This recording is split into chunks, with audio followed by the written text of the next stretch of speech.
So we're live on. We're live. People say you're not live anymore. 4020 sometimes live, but here we are at the studio. 2:20 on a Monday afternoon. Because we're here, so you can't moan now. Well, and the subtitle of today's episode is "Never wear black clothes when you've got white cats." No, checking the recorders. Did some interviews yesterday at the Women's Super League, Women's Challenge Cup games. I've got to sort my camera out, didn't I? So that was uber professionalism on this channel. The Rugby League podcast that packs a punch, much like Will Smith at the Oscars. There you go. Couldn't be more relevant. I don't even know what happened. I don't watch any films. Phil, we've been at the World Cup again. Well, 200. Well, we've not been at the World. No, it's not started yet. Tomorrow is 200 days out. So we were invited to Manchester to go and hear the plans of the new creative agency that is taking over the look and feel of the tournament. I think we can reveal that Eni and Deck are going to be mentioning it on their Saturday night takeaway. And I think there's even a hint that it might be on Gogglebox, or people from Gogglebox might get involved. But it looks very good. I think the message is clear. There's excitement. Jon Dutton is going to go to Australia at the international break. He's already arranged to speak to all of the NRL chief executives. There seems to be buy-in from over there about speculating which players are going to be playing for which nations. Ticket sales seem above the 2013 level, which is what they're comparing it to, particularly the opening event in Newcastle. I think there's been a lot of interest in that. The double-header grand final at Old Trafford, and clearly the semi-final at the Emirates. They're looking for, well, they've already achieved a record crowd of sales for the opening women's game, which is superb, isn't it? At Headingley, which is a double-header as well. And they're expecting to sell more for that. So yeah, it was a positive message, but it was mainly to meet the new people who were on the media and marketing side of the tournament. And I got the feel that this is something that not only we will enjoy and be proud of, and we would encourage everybody to go and support actively at grounds, but actually it really could be a proper legacy project for the sport. There's some really good people involved. Mick Hogan now is full time on the commercial side, and we know what a great job he's done in Newcastle, both for league or union and in the student rugby league game. So yeah, there was a bit of a feel-good factor, and there was a bacon sandwich. And I had a sausage sandwich. I had one sausage in it. So if there's any complaints, come on now. Tea nice, coffee was lovely. Right, water, a bit dry. I mean, how does that work? But no, it was good. It was good. Yeah, nitpicking, isn't it? The biscuit's not nice, and I forgot to have one, which is really smart. Oh, I missed the biscuit. So we're too busy talking about Stockport County with Gary Carter, because they're going up apparently. They don't like Sale either, so they could be the football team of this programme. Along with Dumbarton. And Dumbarton, of course. The other exciting news is the trophies are going on tour. They've got a van, which I can only describe as being like the Pope-mobile. But he said, I guess when John Paul II shuffled off this mortal coil, they had no use for it at the Vatican. We've got it in a deal, and it's got all 3 World Cups in the back of it. Or 3 of the 4 World Cups. The 3 World Cups that exist at the minute, they're there. And they're going around the country. So if you're on the motorways at some point in the next 48 hours from tomorrow, you may see them. Yes, they're going from Newcastle right back down to London over the course of 2 days, half an hour in every host city, which includes an event. So if you live in a host city or you're close to one, look out for the schedule. And again, all good publicity for what we hope will be the biggest and best ever and most inclusive World Cup, leading into France in 3 years' time. So we came away thinking this is a sport that is positioning itself. It'd be interesting, especially with, I don't know how local media works these days, because everything's homogenised, but you can imagine that the local newspapers of Doncaster or whatever will be there tomorrow looking at the World Cup trophies and getting excited that the England football band's going to be at the, whatever the keep mote's called these days. It's not the keep mote anymore. No, it's something else now. Bernie Clifton's in the England football supporters band. Oh, sorry, I think remember Clifton was in the England training squad. The Bernie Clifton Stadium. I know we've had some injuries to players, but we got down to St Helens A team of Bernie Clifton. It's very exciting. The World Cup is coming. No, and it is a very, very. We shouldn't undervalue how important it is for the sport and how much confidence I think we as people who are trying to monitor it and help promote it have in the people who are running it. We've said on here a lot that Jon Dutton is doing a great job, and the sport needs to do something perhaps to look at keeping him in it. We speculated in our half decent magazine that if there are a new commercial body being created and they're looking for directors who don't have a link with a particular club, then Jon Dutton will be a very good chair of that. Not that we're telling people who they should appoint, but it's an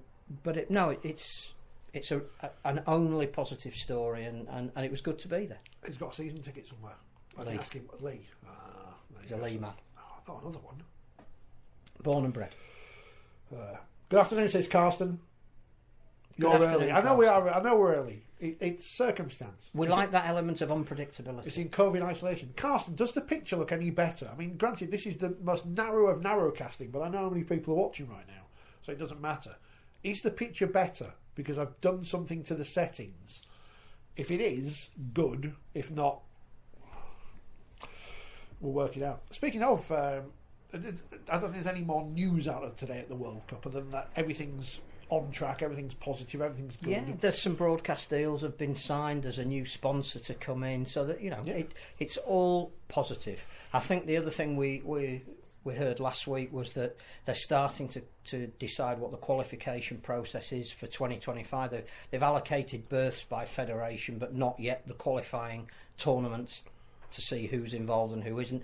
It's affiliate nations and above. So again, fledgling observer nations won't be part of this particular process, which I think has most impact in Africa, where they're getting new nations, but you have to have reached a certain level of membership, and each of those levels come with criteria that you've got to have established in that country, which is no bad thing. So we seem to be looking further ahead than just tomorrow, which is good. That's very un-rugby league, isn't it? But Robert's asked a question. So before I get on to a different topic, Carsten is a bit better than you. Is it good enough, Carsten? That's the main question. If it's good enough, good. If not, then I'll think of another idea. Robert Hacker, what do you think about the 6 again rule? Ruining games, so frustrating, different interpretations from different refs, putting me off watching. Robert's one of those people who's not watching rugby league anymore. Well, he is, but he's not. Is he related to Hacker T Dog? I don't know. From Wigan. Or James Hacker, former Prime Minister. I don't know. No one knows the rules anyway. I was a real fan when it was brought in because I thought it was going to open up play, speed it up a little bit, change the dynamic for that wrestle in the tackle, which I think we needed to get away from. I'm a little bit with you on that I think if the crowd don't understand why something is being given, then it's hard to sell. And clearly the amount of 6 agains do seem to vary between games, so it's very hard to pin down exactly what it's being given for. The Aussies have recognised that it needed tweaking. They're now giving penalties for teams coming out of their own 40-metre zone, so you can't just make it 7 tackle sets because you're in the right part of the field and it gives you the chance to realign your defence, and another tackle is not going to tie you out too much. So yeah, I think there is still some tweaking to do on that, and I'm glad we've got scrums back. I think that has added a new dimension to the game. Well, not a new, an existing dimension back to the game this year. In fact, we had a scrum reset in the Leeds Castle game. I was expecting hookers to be sent off for foot up. Do we have a differential penalty recently as well? We do. Somewhere? We did. We had one in that game. That was and I just think I think that you're right. It speeds the game up, but it's hard to understand sometimes why they're being given. Everyone's having to explain what a differential penalty is because everyone's forgotten.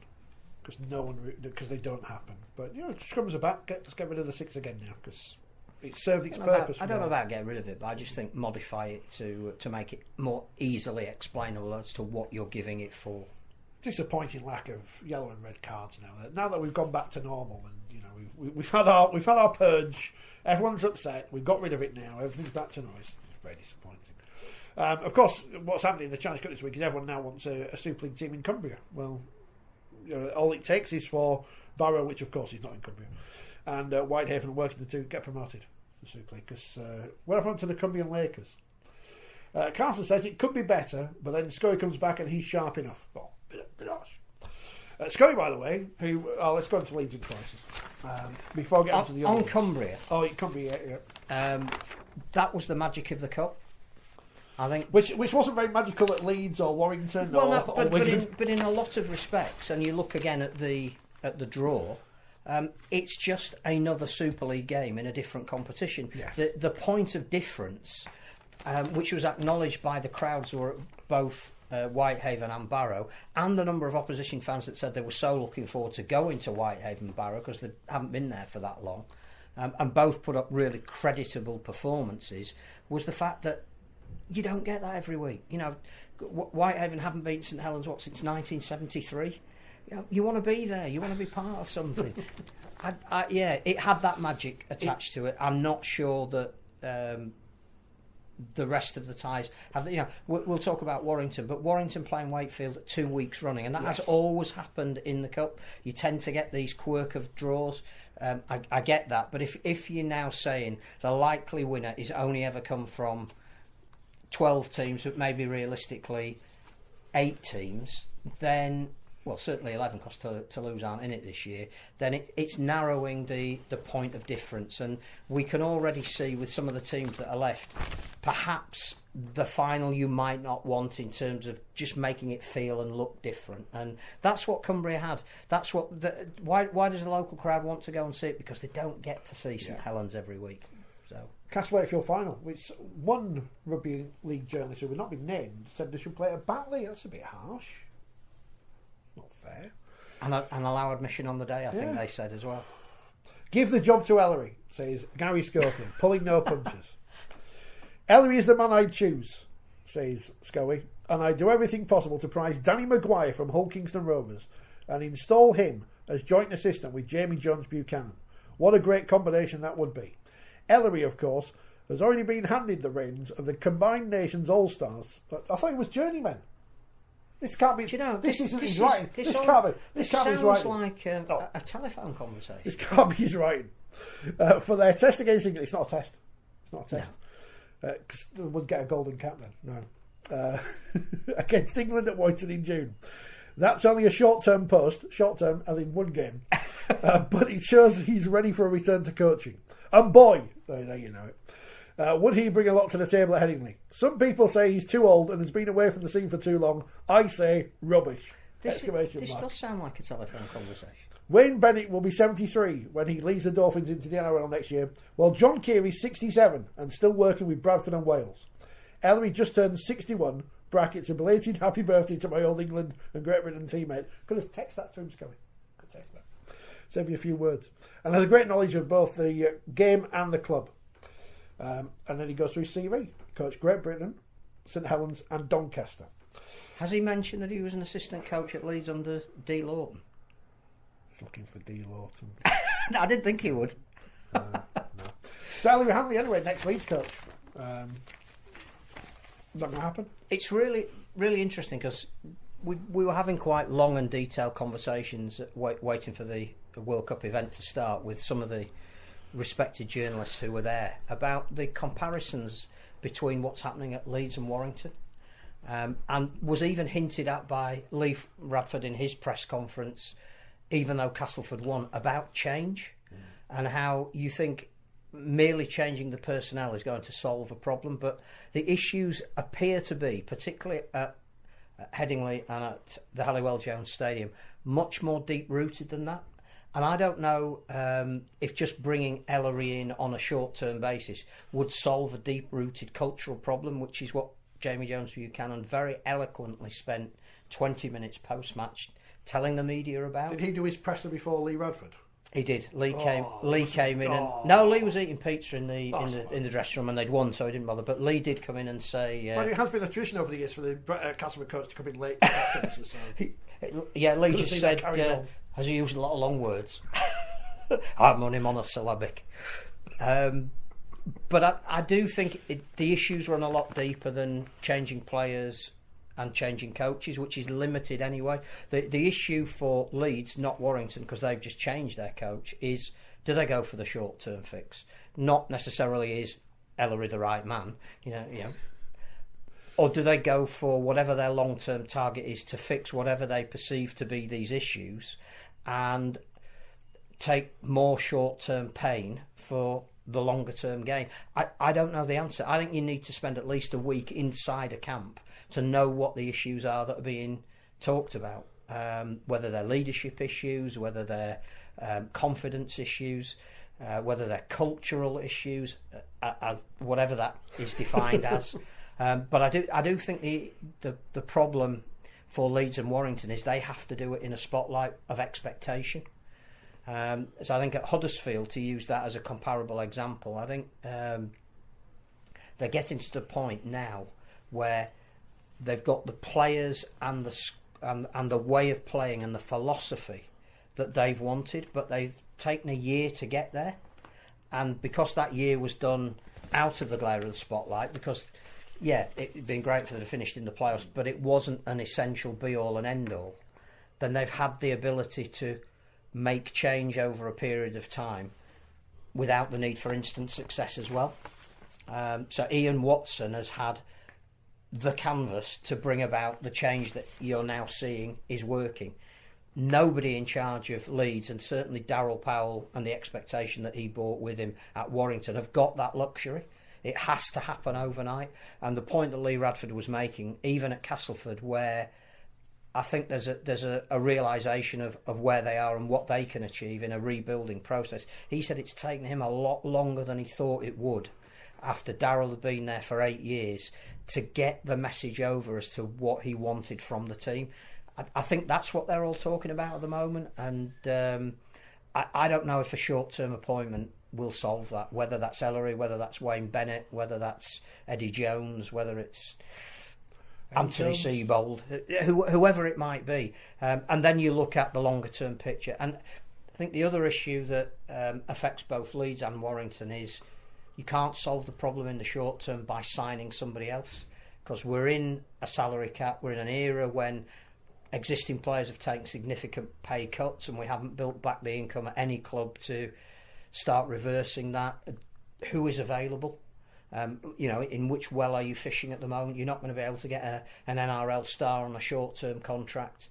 I think we were talking in the car that arguably one of the worst Leeds teams I've ever seen was 1985-86, going into a near relegation season when they only just avoided it on points difference when Oldham went down, and the reaction to that was to go out and buy Gary Schofield and Lee Crooks to spend a world record on consecutive weeks and just say it's not going to happen again. And they also accumulated people like the great David Stevenson, who we lost last week, and you could do that. A football chairman could say, what are we lacking? We're lacking a forward, and that Walmsley bloke, bring him in. Who played well against us this week? Westerman chap, sign him up. You can't do that anymore. So it's a little bit more complex than I think we imagine looking from the outside in, and I'm not sure short term solves your problem. As was pointed out when Wigan did the same in 2006, they broke the salary cap. They cheated and got away with it, which Leeds can't do. Gary says, Gary the Viking, Leeds in meltdown from Gary the Viking. Cheers, Gary the Viking. Badger, I've missed the YouTube names, says, is Scully taking Kev's role as director of rugby stroke inspirational leader that they won't shut up about even after he's left? Aren't the cultural problems the same ones as Sinfield came in to fix a few years ago? It's all down to Brian McDermott built this thing based on great foundations, and they haven't been able to replicate that because of many various things. I think anybody who wants an insight into what culture is, and I'm not sure I've known what it meant, it's been bandied about very easily. Listen to Jamie Jones Buchanan's 40-minute pre-match preview of the Castleford game, and listen to the full 20 minutes of his post-match, and that'll give you some idea of what is required. And I'm not sure it's fixable with a coat of paint. Nothing has changed from when we spoke about Leeds for 20 minutes last week than this week, other than they've lost a game which many people expected them to lose, and there wasn't. I think the interesting thing, perhaps, is there wasn't the bounce. Yeah, which is it a thing or is it not a thing? We don't know. some would suggest there's not, but the players did not react to Jamie Jones Buchanan any differently than they did to Richard Agar. And again, I think if you break the game down into different areas, they started with an intensity that would have pleased him. They conceded a very well constructed but defensively soft try, and their heads went down, and that is a confidence thing. You know, Warrington were 12-0 up and lost 16-12. It's almost as if once things starting to go against a team that has no confidence, they realise why they've got no confidence. There was a brief period for Leeds for 7 or 8 minutes at the start of the second half where they were never going to turn around a 28-0 deficit, but they looked like they were going to contribute more to the game. That confidence was up, having been in the dressing room for 10 minutes and being told exactly what they needed to do. They then threw a needless interception. It's not like it came as a surprise that Greg Eden stands in the defensive line of the attacking team and is so good at timing that and picking a ball off. He tried to do it twice earlier in the game. That effectively ended the contest. And I think, again, when you don't have confidence, things like that massively affect you beyond your level of ability. But listen to the press conferences and you get an insight as to how it's not a simplistic solve. Because if it was, Uncle Gary would have found it. We'll talk about Warrington in a minute, because I want to go back to the back of the paper, and I'm in the middle bit to talk about the women's game briefly, because Challenge Cup second lot of fixtures apart from York, who've played all three of their games now. Warrington beat Barrow 36-16, so that's a bit closer than I thought that would be, actually, to be honest. Leeds beat Hull but didn't play because of the COVID. 48-0 is probably a good result for Hull. Huddersfield beat Lee Miners Rangers 46-6. York 76-4 winners at Bradford. Wigan 62-0 winners over Dewsbury Moor. St Helens beat the Army 88-0. And in Group 4, which is the group of excitement, because it's all in the WF postcode area. I think, is Alton WF postcode? It probably is. It's close. It's close enough, isn't it? The home of the Hall of Fame.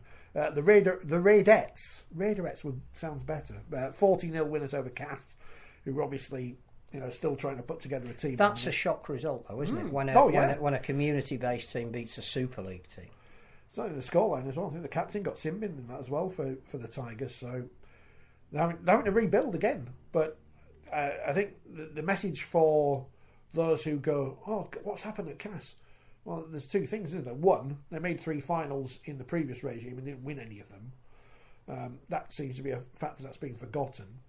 The players left, or a group of players left when their coach left and followed her to another club. And what is also forgotten is that at this point last year, York City Knights were not the York City Knights they are now. So things change very quickly in the women's game. I don't know how they changed for the better at Castleford. You can't say that those who are involved aren't trying. But it's difficult. It's difficult. Especially when you look at the results and you think, well, I was going to stop saying Leeds have a week off. That's not great for Leeds either, is it? Because they don't get that game time on the field. And York will probably finish third, so who finishes fourth? I don't know. Wakefield lost 32-0 to Fev. Yeah, we had chances. We're better than we were last year. Brogan Churm, she's the player to keep an eye on. She's not in the England squad. Where's number 10? Captain of Fev. Obviously, she's taken over from Andrew Dobson. I mean, there's big boots to fill. Where's 10? Starting at 13. I think she played a bit of standoff in the game as well. Scored 2 tries. Big, powerful, handles the ball well. Not in the England squad, but we know who is now. Yeah. Big story. Courtney Winfield Hill. Her wife knows how to win a World Cup. Can she help England win a World Cup? Well, we're not going to win the World Cup, but just pretend. Fascinating move. Good. Should be in the squad. Probably the best halfback in the competition. Great leader. But here's the negatives. 1, she's Australian. Well, throw that in. Because, Scott's not here. Imagine if he was here. Yeah. What would he say? B, 2, 35, which is an interesting...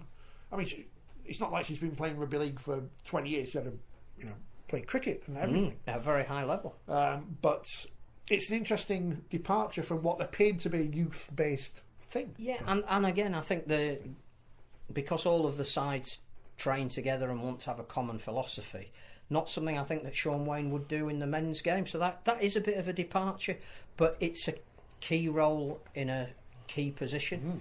It'll be competition for places in training. It'll give the spine a different look if that's what Paul Anderson wants to go with.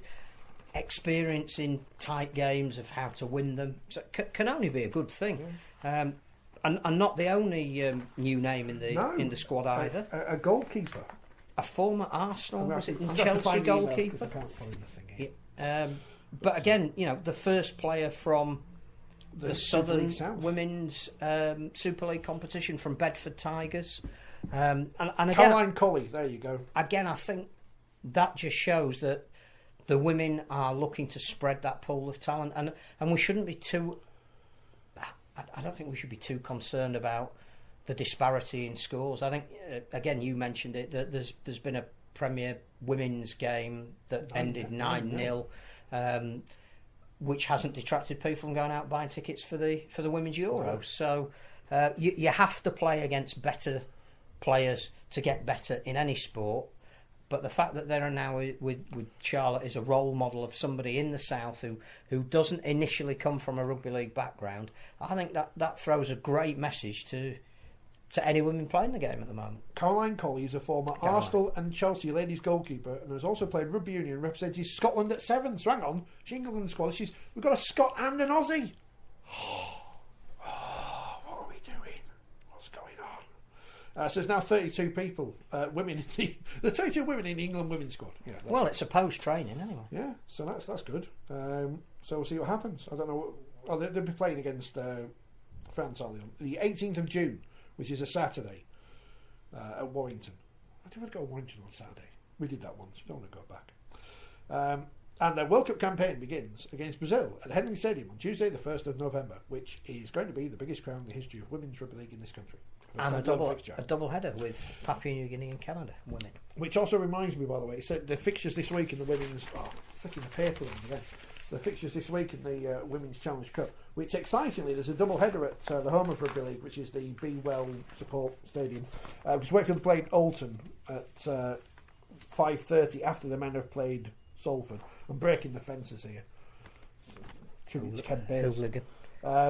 Group 1, Barrow versus the Army, Warrington versus Saints, Hull versus Huddersfield, hopefully, Leeds versus Lee, Dewsbury versus Bradford in Group 3. So it's a local derby. Mm-hmm. And Fev Cass kicks off at 2, it says here, but it doesn't, because it kicks off at 12, because the men of Featherstone play the men of Sheffield at 3 o'clock. So it'd be a bit of a bugger getting 2 games going on at once, unless they've come up with some hybrid thing. So that'd be very exciting. We might have another guest on later this week, so that's good. Is there any other news before we deep dive into Warrington next? And just say Warrington in crisis. There probably is, but if there's any news, Brad Dwyer's got a ban. Yeah, Tommy Lulai's got a ban. Everyone else has got away with it. It's all new. Do check out one of the programmes I posted earlier from 1987, when Halifax made it to the Challenge Cup final, and Dave Doxey had to answer questions about the disciplinary and refereeing standards. I didn't even have video refs then. Plus ça change. If only. So Warrington are in crisis because for 2 weeks in a row they've lost to lowly Wakefield. At home. At home. Who we know Wakefield rubbish, don't spend the salary cap. No good. Against Warrington. I mean, it says here, who is it on the YouTube comments? Wonky Donkey TV. Great name. Oh no, he's talking about Fev. I'll come show us in a bit. Gary the Viking. So the problem at Warrington, there are too many egos and Widderpy's well overrated. So there you go. Too many egos. Not enough forwards. I think the danger with focusing overly on Warrington is that the other side of that culture argument is what Willie Poaching is starting to achieve at Wakefield, and I think it really helped giving him, what was it, 7 games at the end of last year, 7 games where he knew results weren't going to be as important as getting over the ethos and philosophy and style of play, taking that into the pre-season, adding Francis Cummins to his staff who knows exactly the way he wants to play because they've coached together before, getting a group of players together and saying, this is who we are, this is our identity. If it's not for you, not a problem. We either won't be renewing your contract or you probably won't be making too many first team appearances, bringing in a couple of young players who are from the area, who get what it's all about. I think little things like that become cumulative, and I think the amazing thing from a Wakefield perspective is there aren't too many Wakefield teams in recent years who would have gone 12-0 down at Warrington, who had a point to prove after the defeat the week before, who would have had the wherewithal to stick in there and turn that around, and also play in a... Defensively, you have to be good. That's a given to do that. But to then also be allowed to play in a kind of way that you can exploit that lack of confidence of your opposition. And the try that Corey Hall scored sums that up, straight from having scored once to put a move like that together to score again. How many teams do you see don't complete the set after they've scored? Well, it's almost as if they grew an extra pair of legs with that. And Max Jowett probably is a great example of a player who has been underused and undervalued by previous coaches, who's been given a number one shirt, been invested in, this is how we want you to play, obviously free of injury, but also is a key component. When he comes back, it makes a difference because he gets what they're trying to achieve, and it suits him. And he was absolutely germane to that try that Hall scored. So yeah, I think what Wakefield are showing what Leeds and Warrington need to aspire to. Almost in a sense, not quite in the same way that Salford were inspired by Jackson Hastings. I wouldn't say Mason Leaner is the same as Jackson Hastings in that way, because I think it's more spread throughout the Wakefield squad. But in that kind of Salford getting to the Challenge Cup final, getting to a grand final in successive seasons, I mean, if that happened, I don't know what I'd do. Just have to give up because it can't get any better than that. But there is that route now for teams who aren't the big ones, and you're relying on the bigger clubs to be weak at a point, in the way that Leicester won the Premier League when everyone else fell apart. Not to take anything away from their achievement, but maybe Wakefield could get to the Challenge Cup final. Maybe Castleford could again this year. Now they've knocked out Leeds. Maybe Huddersfield, who I tipped to win the cup last week, each way, because I thought, no, they've got to. Trip to Barrow, but they'll win that, and they did. But maybe Huddersfield could get back there. The nightmare for the RFL, as all these little clubs. But it isn't, because it's the perfect year. They're at White Hart Lane. They've got 20,000 less tickets to sell. They've got the 1895 Cup, where again you look at the clubs that are left in that are Championship clubs that will take fans. So no, I think that there is an issue about doing things in the glare of publicity that Wakefield don't have, that Huddersfield haven't had, and Leeds and Warrington haven't come to terms with. That's not an excuse. It's a desperate attempt to try and find an explanation, because it's a lot more complicated than we think it is. But I do think that having a coach whose message is clear, and a philosophy that is easily understandable is halfway there. Darryl Powell is dealing with people who have played under a different philosophy for 4 years, where it's been defence orientated. Darryl, when he came in, was tasked with, you've got to win, but you've got to entertain as well, like Castleford did. It's taking a lot longer, and it's proving to be much, much harder for them than I think they'd realised. But he's also now talking in exactly the same way that Jamie Jones Buchanan is about, talking about attitude and what it means to play for that shirt. And that's really interesting, because I don't think we've heard stuff like that before. What is the answer for Warrington? We don't know. The interesting thing is, and it's not an elephant in the room, because everyone talks about, the attendances are rubbish, it's the cup. But the cup attendances are rubbish everywhere. Whether it's football or rugby league, or do they have a cup in rugby union? I don't know. But I mean, what is striking is Sheffield play up the road at Featherstone and get 1,039, and I'm sure many of those were from Hull. I'm not going to pretend that everyone from Sheffield pitched up at that one, but that's just under half of what Warrington got at home. And then, yes, it's the same game as last week. Yes, they've lost, but that's a bit of a damning indictment on Warrington, that you only get 2,627. And again, I'm not sure there were millions travelling from Wakefield for this. That's not good. Your man's going to have to do some amazing marketing for the next home game. It's a concern because of the way that they're playing, but it also tells you that we have this season ticket culture. that when fans are asked to pay extra and the game that they're going to see is not dissimilar to the one that they've got included in their season ticket, and it's on telly, and you might have had to subscribe to get it, then there isn't an incentive to be in the ground. As seen at Leeds, where there were only just over 5,000, which again is, comparatively, it's not comparatively that low for a Challenge Cup tie at Headingley. It's low compared to what they get for Super League games. Northern Coins says, we'll be interested to see who the Wire bring for next season and who they let go, whether in or out of contract. An interesting thing with Warrington is you look at some of the signings over the last few years, and the obvious one is Greg Inglis, who they made a big song and dance about getting out of retirement, and was a complete bust, and was always likely to be a big bust because he retired because of injuries in the NRL. More of a marketing ploy. I think, again, there's no coincidence that Darryl bought Oliver Holmes and Peter Matauti with him from Castleford, because arguably the best back and the best forward that Cass have had over the last couple of years, know how he plays, know what he wants. They'll be the foundations on which the message will be trying to get over to those who don't play the Darryl Powell way. So I think he'll be really important. Be very interesting to see how long it takes, and I suspect it's a lot bigger and longer job than they'd anticipated. But who can you go out and sign? You're not going to get a top rugby union player. You're not going to get an NRL star. Who is in the Championship that a Super League team could go out and sign today that would be able to compete on a week-to-week basis? They're not there. What's the amateur game like in Warrington? And how long will it take for a Warrington junior to come through the academy and the reserve and the first team ranks? There is not a quick fix.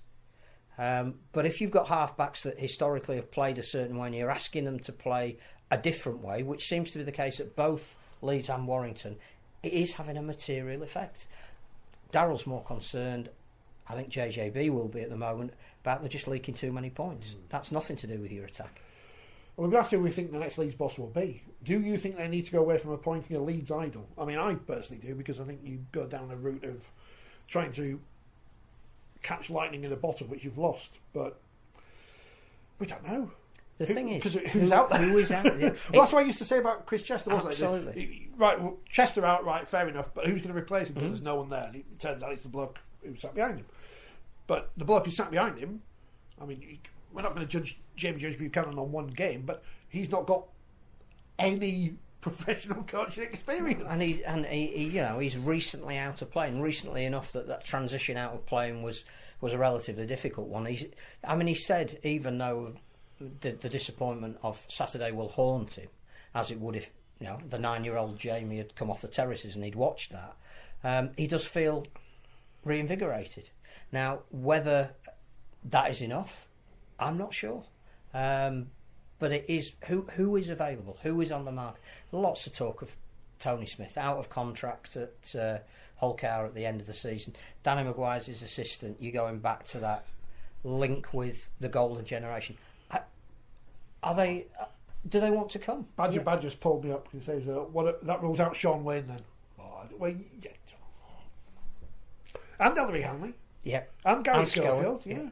I don't know. It's the right person for the job, and I genuinely don't know who is available at the moment. It's not often that a coach leaves so early in the season, and that's exactly the issue Leeds had with David Furner, who at the time everybody seemed to say it's a good appointment. His CV backs it up. He understands the club and its values because he played there and he won the grand final there. It didn't work. So I think they're going to be wary of who they appoint.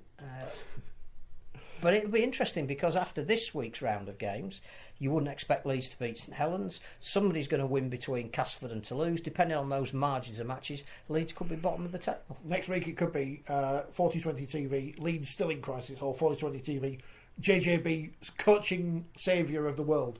So apparently there's a rumour that someone played the ineligible players in the Challenge Cup and it might have to be redrawn. That rumour's always around, but probably hilarious if it was. What about the guy from Oz who was the Featherstone manager, to which Badger replies James Webster? Ryan Carr, the other one. I mean, again, highly thought of by the Leeds management for the job that he did at Featherstone, which also doubled as an assistant at Leeds. So, knows the systems, knows a lot of the players. I'm not sure he'd get a work permit. Adam Cuthbertson. He's got coaching experience. He knows the Leeds club. There you go. There's another one. Lois should do both jobs. She had a week off this week. Saw him first hand on the tally. Danica, let's give her another job. She hasn't got enough. Brian Noble hasn't been linked, and he always is. Brian Noble. Robbie Hunter-Paul. Tanya. JB Peacock. John Wilkin. Mark Chapman. Next Leeds coach. I don't know who is available, and do you go for a short-term fix, or do you succession plan? Spoil Sports says Badger. James Webster. Preparing for the middle eights. His legacy at Wakefield. Brian Smith. Very erudite man, James Webster. But son of Rowan Smith. Someone mentioned him last week. But again, coaching at a New South Wales Cup level, and we, I don't know if whether that's the qualifications you need to coach in Super League with a club that is under massive spotlight and under pressure to get results. It takes talking about this at Headingley on Saturday. I remember Malcolm Reilly coming in to coach Leeds. There was absolutely no question that Malcolm Reilly was the best coach at the time. He only lasted about 14 months, not because he couldn't coach. The team was getting better under him, and he had a great collection of players around him. He didn't like the other side of being in the glare of the spotlight. Every single day he got a phone call from the Yorkshire Evening Post, 7 o'clock in the morning, what's your story? I haven't got a story. No, you have to have a story. I need to fill the back page with a story. Well, then just ring the Scully off for that. There is a pressure. Yeah, he was probably off with his ear infection. Talking about his mate Ellery. But it's not just going on a field in a tracksuit, coaching a team. That you can see from social media, even at half-time in games, there is a huge pressure put upon both Leeds and Warrington as to what is expected. So it takes a certain type of character, and I genuinely don't know who could do the job. Keep listing names in the chat. I know you're enjoying it. So Yasin Harris, the latest name. Anyone else who used to play for Leeds, so you've got to put in. What about Willie Poaching? Willie Poaching. You can't have him. Willie Poaching. Yeah, can't have him. Dal Powell. Get him back. Send Richard A. Go back to Warrington. It's all cycling. It's like football. Everyone just gets the same job over and over again. Brian McDermott. No, probably not. What did he say about when he saw Gary Headington after he'd been sacked at Leeds? Can't say what he said. No, but it was very funny. Water under the bridge. Yeah, probably. Oh, well done Halifax winning a pair of games in the Wheelchair Super League this week. I think they won both games, didn't they? They did. They beat Leeds on Saturday. They beat Wigan on Sunday. So last year's grand finalists. Yes. Yeah. And that was their first 2 games of the season because they'd had a delayed start, and that puts them right up there as being contenders for the big wheelchair prizes. Great to see a couple of French internationals playing for them this week as well. Sacre bleu. Speaking of French internationals, let's speak of French internationals. Fev strengthening the squad again. If promotion doesn't happen this year, I'll give up hope that it ever happens. I'll just change the system for you. Great signing, but where's he going to play? Or, if he slots in at fullback, which you would think is his specialist position, what happens to the balance of the team? Because the one thing Brian McDermott will want is a settled side. Clearly, an absolute entertainer. Great to see him back in the game. We don't want anybody forced out of the game who's got a talent like Mark Carella has. It does strengthen their promotion. Absolutely. I knew there was some news I'd forgotten. Leeds, I know you keep nicking players from Fev. You are Gary Headington. I keep forgetting this.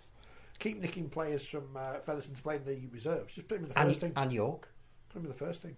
Where's Luke Briscoe coming back? He must be due back at Leeds. Joey Leilua. 400. Short of censored, Joey Leilua. Good enough to play in Super. See, Wonky Donkey said Wayne Bennett as well. Danny Ward. See, again, Anthony Seibold. All names that have been mentioned. Shane Flanagan's another name that's been mentioned. Comes with history. Speaking of history, Blake Ferguson. What a great signing. Comes with history. RFL, do your thing. And put some conditions in for the granting of a visa. Well, as Badger said, regards to Mark Carell, that Leeds to announce Blake Ferguson in retaliation. It's like fighting fire with fire. It is. On many levels. That is the news. Now here are some results from rugby. We don't really need to talk more about Leeds versus Castle. The Castle were really good, which I think is not been lost in the shuffle with everything. No, I think what they at half time, what they had in midfield in Weston and Watts when he came on, Truman, Evalds, who I thought was the man of the match because every time he touched the ball, it was decisive. And Greg Eden, who's having, arguably some of the best and most consistent form of his career. Leeds just couldn't handle that. But that is massive credit to Castleford. To those creative players together are very, very hard to handle. But they've got to do it every week. Well, that's it. They've got to do it against Toulouse this week, haven't they? Because it's all right winning in the Cup, but they still only have one win in the Super League, as do Toulouse, as do Leeds. So... But no, they were great. They were fully worthy of their victory. Again, Lee Radford pointed to their display against Wigan the week before as being the base for it. That even though that game was lost, he felt that he'd seen things in that match in terms of competitive spirit that he hadn't seen in the previous games. And again, if you go back and look at Lee Radford's comments post-match up to that Wigan game, he was pretty scathing and critical of some of the effort and attitude of his players. But you can turn it around. They're now discussing in the chat Blake Ferguson going to Warrington. Badger says he might go to the big Tesco. We might go to the big Tesco at Barrow, which was behind the goals. Yes, they got a great free massive Tesco there at Barrow as they took on Huddersfield. And Huddersfield won 30 points to 16, which I thought they might have jinxed the Giants at one point, having tipped them to win the Cup. Because Barrow, they had plenty of fight in them, and it was an entertaining game. The great thing, apart from the reward of the work that they've done in their community, which we spoke about briefly last week, and they've now seen that in the number of people that turned up to watch the game, was you're seeing people like T. Ritson, who wouldn't normally get that exposure, and national telly are talking about this guy with the blonde hair and the slightly strange name, who I think comes from Thailand originally, but with a Barrow accent. And you're going, we want to sell characters. We've got characters. We wouldn't. Jermaine McGilvery was magnificent because clearly 10 odd years ago he had a loan spell at Barrow, and he spoke so beautifully about how much that time meant to him, and it was great to see the people again, and all of that is what the Cup is about. And yeah, they did push Huddersfield all the way, but a full-time team with that extra physicality will almost always beat a part-time team. This is the interesting thing about the World Cup, going back to that, because everything jumps around, was one of the things they talked about in terms of marketing was marketing the stories behind players and such. And you'll hear this on the interview with Jon Dutton if you listen to the podcast or watch it later, it's not as if we're having to just market the women or the wheelchair players, because no one knows who the men are either. We're not talking about 30 years ago where people know who people are. More people probably know who T. Ritson is now than...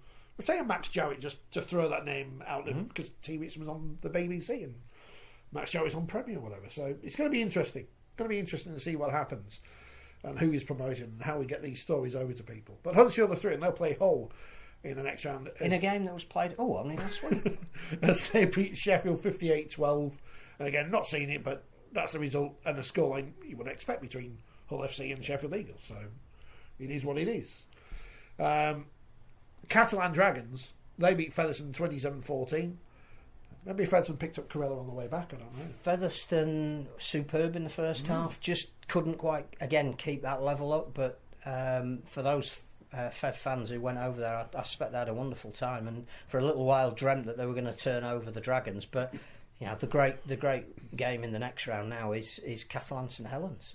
Can't wait for that. Yeah, they beat Whitehaven. Likely to be on Saturday at 3 o'clock if it hasn't been announced. Well, there you go. On the BBC. 46-4 for St Helens at Whitehaven, which again has gone exactly as you'd expect. But again, they held them for 20 minutes there. And had the chance to kick a penalty and go 2-0 ahead, which, again, I think I would have taken if I'd have been in that position, just to say at one point we were ahead and give you fans. But full credit to them for running the ball. 30 years since Wigan beat Bradford 71-10 in the semi-finals. Where did that goal come from? What's that all Saints at Catalans. Hull KR beat Lee 24-18. That sounds like it was a lot tougher game for Hull KR than it should have been. I think Hull especially KR being 18-2 up. 24-2 up for large periods of the second half, and Lee scored a couple of late tries to get reward for their effort. But Hull KR cast now. Yeah. Roger Millward derby. Are they still playing for that terrible trophy that they had? The number 6. I hope that was a terrible trophy. Did I go to extra time last year in the Cup? Cats had loads of extra time. Wasn't it a 90-minute golden point? Like that, wasn't it? Extra time. And Wigan beat Salford 20-0 in a game that no one was interested in. But 6,000 people turned up for which apparently was commendable for Wigan's defensive resolve, but not else. I'm told, by the way, by someone today that they are sick of old men talking about rugby league. So if you're watching, Gemma, thanks for watching. In the Championship, she said every game she puts on it's old men talking about rugby league. So it's not my fault. I don't think you class as old. No, I'm past 40 now. I mean, the coaches are younger. The refs all are younger. Rob Hicks when are you retiring? Thought part time. He's on the telly every week. I know he's only touch judging, but still he was there. Championship round 4. Round 4 was played after round 6. It was delayed because of was it Storm? The Storm. Which do you remember those storms? Coming back later this week. Yeah, Halifax beat Warrington 42-6 at Warrington. No crowd given. 24-0 up at half time. Job done. Comprehensive. League One is back. Back. Even though Mr. Mascord is questioning whether it should be. Ban League One. So Steve Maiden said ban League One. Maybe we could break away from their own rebel competition where you can hit people in the head and stuff. For all the people who've walked away from Rugby League. I mean, this is a bad week to do that when no one turned up for the Challenge Cup, but it is what it is. John Keir isn't old, says Badger. Scully said it in the paper. There you go, you see. So, Gemma Carter, you're wrong. Scully's proved you wrong. She won't be listening. Or watching. Doncaster 48, Midlands 20. So, Midlands in their first game lost, but they did lead early on in that one. And what I noticed on the kit, they've got a little bear thing in the bottom corner, which is nice, isn't it? And Doncaster will be one of the favourites for promotion. So, that not a game I think they would have earmarked to start off with a victory. Very interesting to see how they go at Cornwall next week. They've got Swinton this week at home, and North Wales are where Cornwall are travelling this week. Sorry, so right. Cornwall's first home game is Midlands, but not yet. Confusing. London scores 10, Hunslet 28. London were 10-4 up at half time, and then Hunslet won. 287 people were there, and Steve Mascot wants to take your Rugby League away, and he's one of them. I know. We're only joking, Steve. I think does he listen? I can't remember. I said we're trying to get him back on again because he's got his book. When's he launch his book in Leeds? He's launching in Paris. Middle of the year. Middle of the year, right. So when?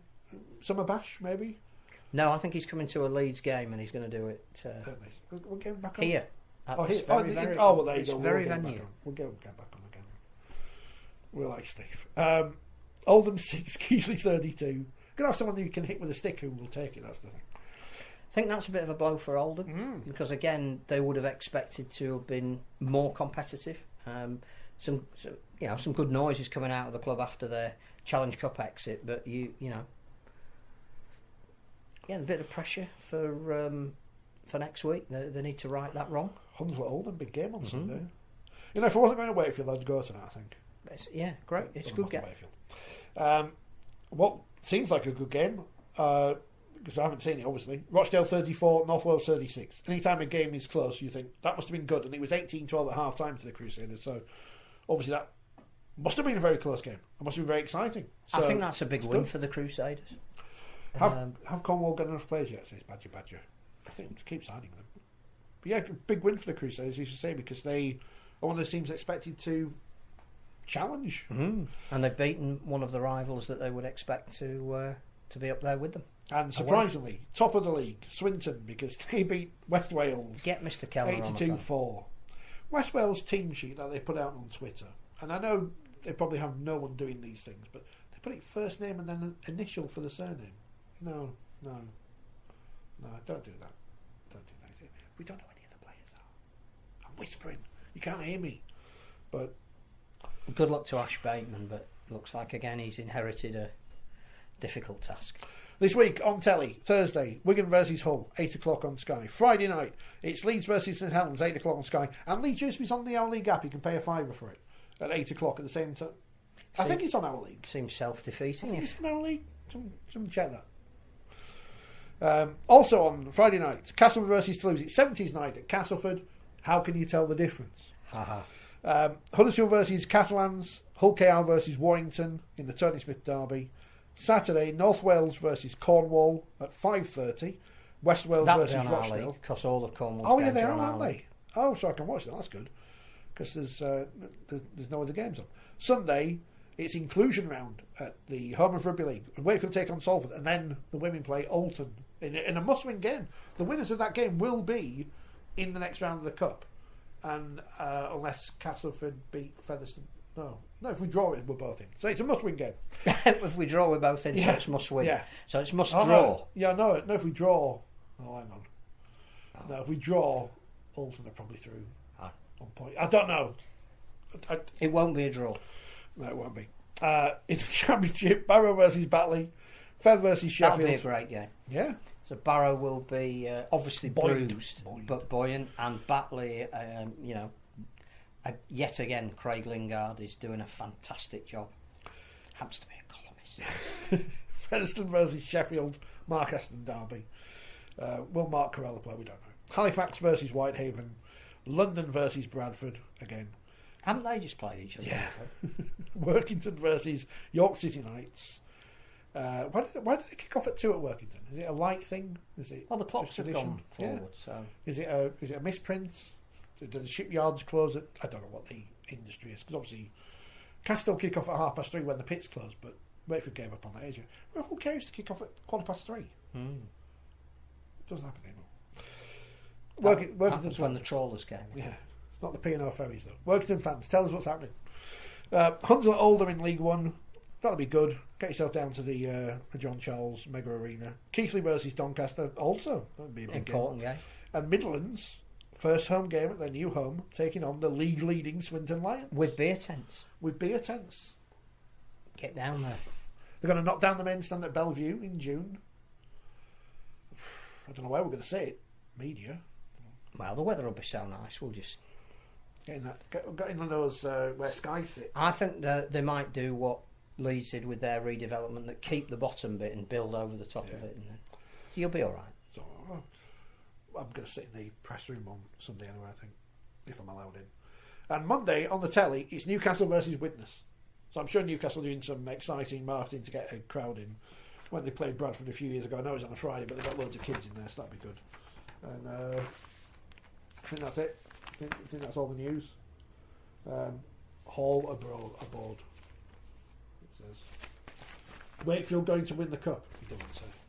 Dreadnoughts is coming. Not the Trin.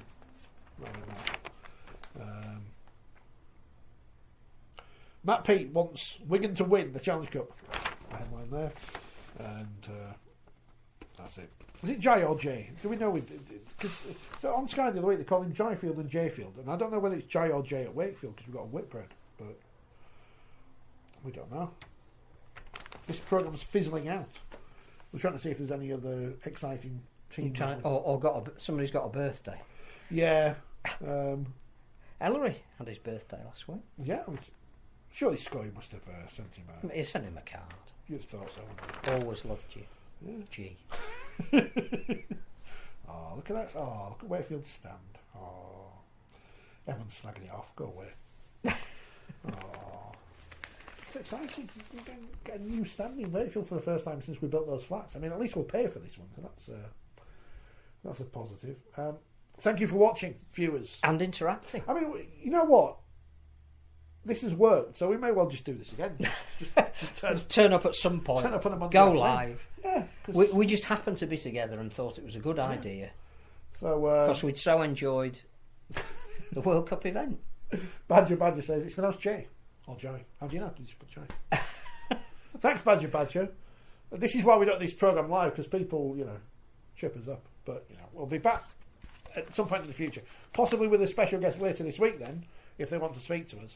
If you listen to the podcast, Jon Dutton follows this, if you're watching, I'll edit the video and put it up later. So that's excitement for you. But we're all excited for the World Cup. We're all excited for the return of Super League and the Championship and League One this week. And we're all excited for next week's programme, which of course will be the Leeds have beaten St Helens. Jamie Jones Buchanan has been knighted. It's the Messiah. Sir Jamie Jones Buchanan. Or Lord. We'll all still be speculating who is available. It's still Wayne Bennett. I'm going to keep telling you this until the end. So, yeah, that's it.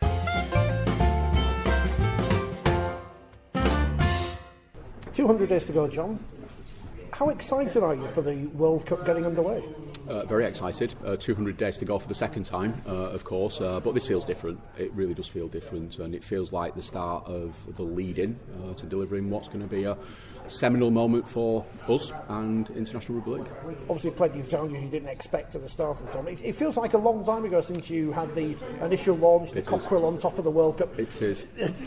Could you imagine anything like what you've had to go through in the last so many years? No, I mean, for me personally, from November 2015, the blank sheet of paper, all the way through to the end will be 7 years, which is an extraordinary period of time. So we didn't plan for postponement.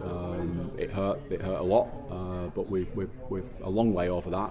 We've spent the last few months rebuilding, and creating excitement, raising awareness, creating excitement, and we've got a big tournament, haven't we? We've got 61 games, so there is no shortage of International Rugby League. It almost feels like when we speak to coaches week in, week out, asking about changing a squad, you've had to change part of your backroom team, so to speak. Yeah. How difficult has that been in terms of having to get the right people in the right positions and having to replace some good people? Yeah, really hard. We lost about 60% of the team through postponement for lots of different reasons. Some had visas to go back home, some were moving on to other jobs, and there's a lot of uncertainty. Obviously we have a start, have a middle and have an end, but we've replaced those people with really talented individuals. We've changed the organisation slightly and pivoted our focus from a marketing perspective. It's no good feeling sorry for yourselves. You just got to get on with it and make the best you can. And actually, I think when we all reflect, postponement will be a force for the good. When we look ahead to the tournament coming up, then ticket sales going well. How important is it not just to rugby league people know what's going on, but how difficult is it to get the message out there to people outside of the rugby league bubble that this is coming and they should buy tickets to come and see it? Yeah, I think we did a really good job when we launched the ballot, the sports first ballot, and we know that we over-indexed on people who were not on our database, and our database is quite significant. And it's just about now creating that excitement. I think the Emirates offer at Arsenal does that. I think the Copper Box does that. And I think some of our marquee games like Newcastle, the opportunity to watch the men's and women's final. When I talk to my peers running the Commonwealth Games, running the Women's Football Euros and much wider, people I think look at us with great interest. And I think we're doing something different that hasn't been done before, so the 3 tournaments together. So I think the rugby league community, making sure that we serve them the right offer at the right time, and then that event going community to come and enjoy the tournament. And you're coming after, as you mentioned, 2 big events. Absolutely. They've just opened the ticket balance up for the Women's Euros today, because me and my friend have bought tickets to go to watch the game at Bramall Lane. But how important is it that it comes after those events where people might be thinking, I've missed out on those, I don't want to miss out on the next big event? I think we're in position A1. I've got my tickets for the Leeds Sports Village for the Women's Euros. So we've got Women's Euros, Commonwealth Games, our event, all on the BBC. None of them London-centric, so we've got a big footprint in London. Women's Euros play the final at Wembley, but they're out in towns and cities, and we're very proud of being out in the north of England. So I think we are in the perfect position to capitalise on those moments and that sort of summer leading into autumn of sport. What have you learned from the tournament in 2013 that you've been able to change and improve going into this one? I think probably relevant to ticket sales is momentum, making sure we start off really strongly, and that's why we're putting a lot of focus and energy into Newcastle and Leeds onto day one. I think also understanding the audience.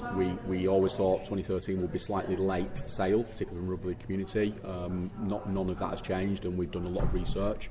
And just being confident and being optimistic and positive. We are going to welcome the world's best rugby league talent across 3 different tournaments. There's a lot to like about that. You've mentioned that ticket sales are going very well for the opening game of the women's tournament at Headingley. Yeah. Biggest crowd there's ever going to be to watch a standalone game in this country. The wheelchair games in Sheffield as well. It must be pleasing because I guess a lot of the tension for the media from outside is going to be on the men's competition, but you've got 3 World Cups to sell. We have, and we never talk about any of them individually. The women's game, England-Brazil, part of the double header, we'd love to sell that game out. What a statement that would be for women's rugby league. And the wheelchair games, England-Australia at the Copper Box, what a great start. But having EIS in Sheffield pretty much with not a seat available, and to celebrate the athletes that will come. So we will always talk about 3 tournaments, and we want to create some superheroes and really get our customers in our community to really understand who's coming and create that excitement. And the people who got involved selling those stories, they've almost got a blank canvas because it's not as if the stars of the men's game aren't necessarily the people, the household names as they were 20, 30 years ago. Yeah, absolutely. And I was privileged to go to Dubai last month with Jodie Cunningham and James Simpson to carry the Queen's baton and to talk incredibly passionately about rugby league. And I think we just keep doing that, keep banking the drum, keep using our ambassadors who are doing a great job, keep getting to new people and reminding the rugby league community this is amazing. This is the world's best athletes, 61 games, lots of different opportunities, and to come and see nations like Papua New Guinea, the Cook Islands, Tonga, Samoa in that opening game, Jamaica making the debut, Greece, Lebanon, and of course Brazil. So much to look forward to. When will you be able to rest? We will have hopefully a glass of champagne on the evening of the 19th and toast everyone and celebrate something truly transformative for International Rugby League. I'm sure you can't answer this one because you won't have been able to think about what the future is for Jon Dutton, but would you like to stay involved in Rugby League? I know people will want you to be involved after 2013 and now 2017. I make it my 44th season as a season ticket holder at my local club. I will certainly be involved in Rugby League in some shape or form, but my focus now is just on the next 200 days to go and then getting through the tournament and doing our very, very best. This is, it's going to be pretty special.